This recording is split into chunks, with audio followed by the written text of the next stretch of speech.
Alrighty, folks, we are going to talk about Dion's amazing book, what is undoubtedly very quickly going to become an Amazon bestseller. Frankly, Dion, when you see that, make sure you take a screenshot because that is going to be so memorable producing a bestseller. But I want to talk about financial freedom for the lazy people. What was the vision? What's in it? Tell us the story. The idea is the average person can reach financial freedom in 10 years or less, even if they're not starting from the best position. But they have to know it's possible. And I think sometimes an example is the way to go. One of the reasons why I started answering questions on social media and then ultimately ended up making a YouTube channel, because I realized people were asking the same question. And instead of answering the same answers, I could send them a link to a video and go, hey, here's a 10-minute explanation on that. And I try to say this without insulting any of the three of us. We're average guys, right? I am certainly more average than the both of you, but yes, we are all average. Well, we're average. I think you're the most educated. I think Matt's the most intelligent. There's nothing special. None of us inherited a bunch. None of us won the lottery, right? It took decades. It took years to do what we did. Mm-hmm. And so the examples of us reaching financial freedom is, I think, what people needed. And it turned into YouTube. But not everybody learns the same, right? I was a CDL instructor, and I realized there's the 5 ways that people learn, and you've got to be able to present your information in at least 3 different ones so you can find one that resonates with the audience or the person you're teaching. The real benefit to me for writing a book on the concepts of how to reach financial freedom has been, how would you articulate this in a way where you couldn't use hand gestures, your tone of voice, facial features to say, this is how this works. This is the thought process that went into why I do things a certain way. And that is going to, there are certain people who just don't pick up on social cues or don't relate to the way that I talk, but when they see it in print. So I wrote the book, and my idea was I didn't want to write a novel. Like the whole goal would be you read it through once, kind of like the intro to One Rental at a Time. You want to read it through once and then go back to the sections that you're doing currently. Mm-hmm. If you're doing an aspect of investing today, like you just closed on a property, what do you do next? Like there's a section to go through, okay, make sure I'm not missing any of my steps here. And I thought, I'll write this. I have some information. I started writing and I realized I have a lot of information, and I was writing on pages on a Mac, which doesn't use margins. And I don't know if I had the wrong font or something, but I got up to around 150 pages or so. I sent it to you. I got some feedback, and you suggested a couple of more topics. So there's a couple of topics in there because 150, not quite enough. Like that, if somebody's going to pay real money to buy a book, they should get all of the info, and it should be like, what do you call it? Thorough. Right. So I added those, and I got it up to 187 pages, and I thought that would have been great. Former cop, 187 pages. This book's going to kill. It's the cop joke there. Yep. 187. Send it to a formatter. I hire a formatter. I learn how that even works. And they format it, and it comes back. It's 486 pages. So font, margins, I guess all of that matters. So I don't get to do my cop joke, but I believe 486 pages is a comprehensive volume of all of the information related to financial freedom, investing, real estate, that I've experienced in over 10 years. Yeah, I got to tell you, taking on the challenge of writing a book is so much harder than people think. And it's funny, at least in my case, it wasn't necessarily writing the book, right? The draft. I'll call it the draft. Calling it a book's probably a stretch, but writing the draft, that wasn't particularly hard because it kind of just, it's our story, right? So it just flies out of you once you kind of get the outline and the sections going. But damn, dude, you want to talk about excruciating pain? Editing a book, right? That is just hard. Matt, let's bring you into this conversation. You're on the road in Chicago at the National Card Show, so shout out to you. Look forward to seeing what you buy. Yeah. But talk about this book. I've learned a lot from Dion and how to be lazy. So he's done a really good job. I hang out with my friends all the time. I fly all over the country. Someday he'll join me in not having so much on his plate, like writing a book and being the keynote speaker at BiggerPockets and teaching their courses. So much for being lazy. Yeah, and doing their webinars. I don't know, Dion. I feel like I'm lazier than you. But no, I mean, it's awesome that, I think, the thing that I've learned from Dion, he's an amazing teacher. Mhm. There's things that I never would have considered.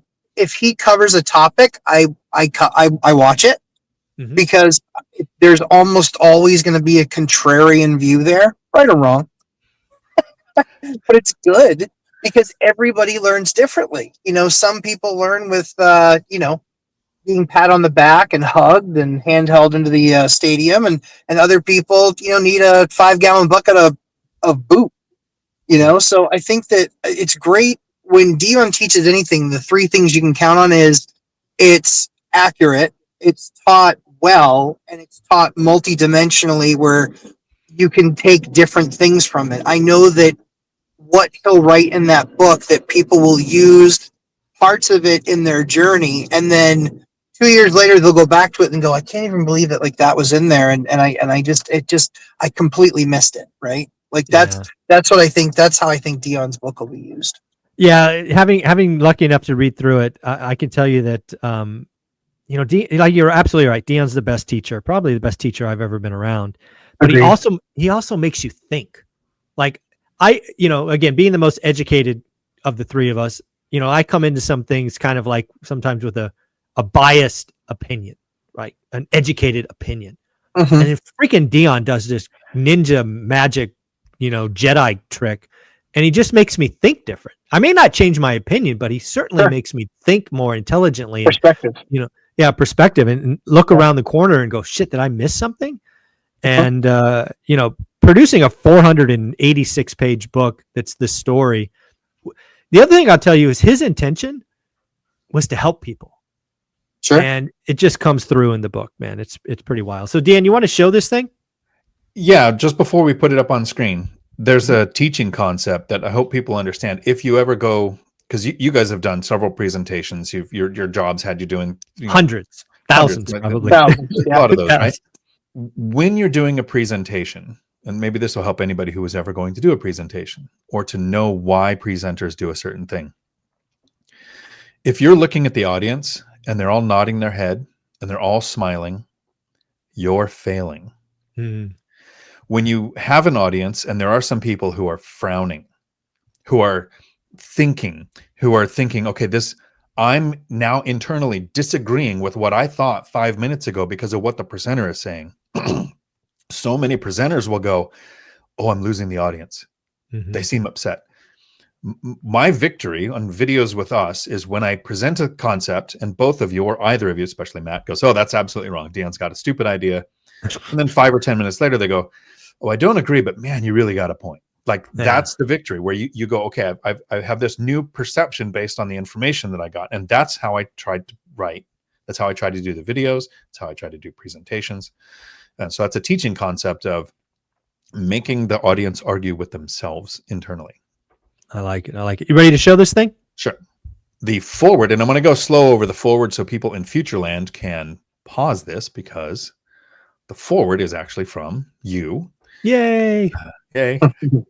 And so that you get, so if somebody goes to Amazon and searches for Michael Zuber, your books and this book show up. Nice. I appreciate everything that you said here. And then the example for this was about half a page in that original one. That tells you why it went to 487 pages. Whew. So the 486 pages, Matt, since you only have to go to 487 to beat me with this. I tried not to make this a novel. So out of 486 pages, about not even 30, because the intro and everything is up here, is the story of me. This is who I am, why you might want to listen to what I have to say. Everything in here, when it's in electronic form, which there will be an ebook release too, it's clickable. You can actually just click on, go to the section. But my story breaks it down to, like, when I was just as nervous as everybody who's starting today. What was the hardest part for me? I have a mindset shifts, where these are the concepts that if I didn't incorporate these into what I was doing, I probably never would have finished. I love this. I love that section. There's so much in that. And I think that's the section people will go back and read, because, I bump into these still after 20 years. So people are going to go back there. My favorite is the lost decade. Yeah. This is where my brother cost me 10 years of investing. Then there's the practical things, like these are the steps that you would do in order if you're actually doing. These are the steps that I do between each purchase. These are the steps I did when I started. I have the actionable lessons, so it goes through literally. This is when you're, when you're running the numbers on a rental and you're looking at doing this. Okay, I want to go and look at that today, so it's fresh in my mind. But how would I do it on a house hack? I've heard so many people talk about the 4 ways rentals pay you, so I have the 5. I've gone through, made sure everything that I would need. I literally end the back of the book with, this is the book I wish I had when I was starting. How many times have you heard somebody in the comments say, well, it's really easy to get started, but once you have a mortgage, you can't get that second one. The assumption is your debt to income ratio is just based on your salary. So I break down how that works. Then I talk about the strategies that I don't use and why.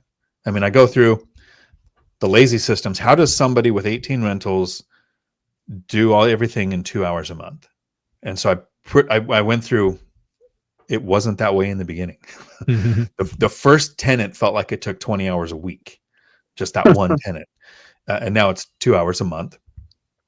I do the dark side of real estate education. Yeah, so I love that section. This is where I take some things where people have some great ideas and they work for certain people, but not for everybody. I had to put in a chapter for the binder. I almost wanted to release this as a separate book, but it's not enough information to make an entire book, maybe an ebook someday. I got almost done and didn't have a section on house hacking. And I thought that would be kind of silly, because that'd be a miss. I was writing and I thought, well, everybody knows that. It's really hard to remember what it's like to not know something.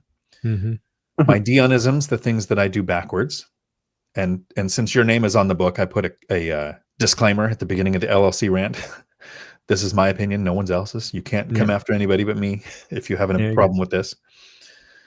And then the end, what do you do after you reach financial freedom? Yeah. And how am I going to exit this? I'm surprised it's so short. Dan, really tell us what you think about things. 500 pages is awesome. It's going to be great because people will use it, and they'll, like I said earlier, where something will mean something to them in that time. Something will change a mindset. One of the things that's going to be important that Ash and I talk about is, married couples and doing things as a couple, and recognizing that, she has her strengths and then she has her weaknesses, and she battles through them to still be a part of a partnership. That's the stuff that I think impresses all of us more about our spouses, is not when they're really good at something and they are really good at it and they do it and it makes the team better, but when they hate something and they're not good at it and they battle through because they know that falls on their shoulders because it can't fall on the other person's shoulders.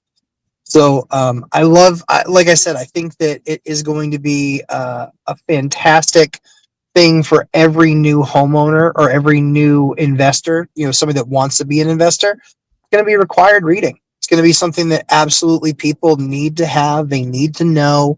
And there's always something there in the book. And does that mean it's gospel? No, but it does mean that there's a perspective there, usually multiple perspectives, that you can glean some understanding from that will at least help you avoid a massive mistake. Couldn't agree more. Well, it's one of the reasons why I think the one rental at a time community works so well, is because we all know there's no one right way.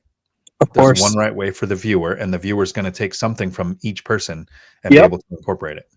Sure. Yeah. Couldn't agree more. We're sorry, the number you have dialed is not in service at this time.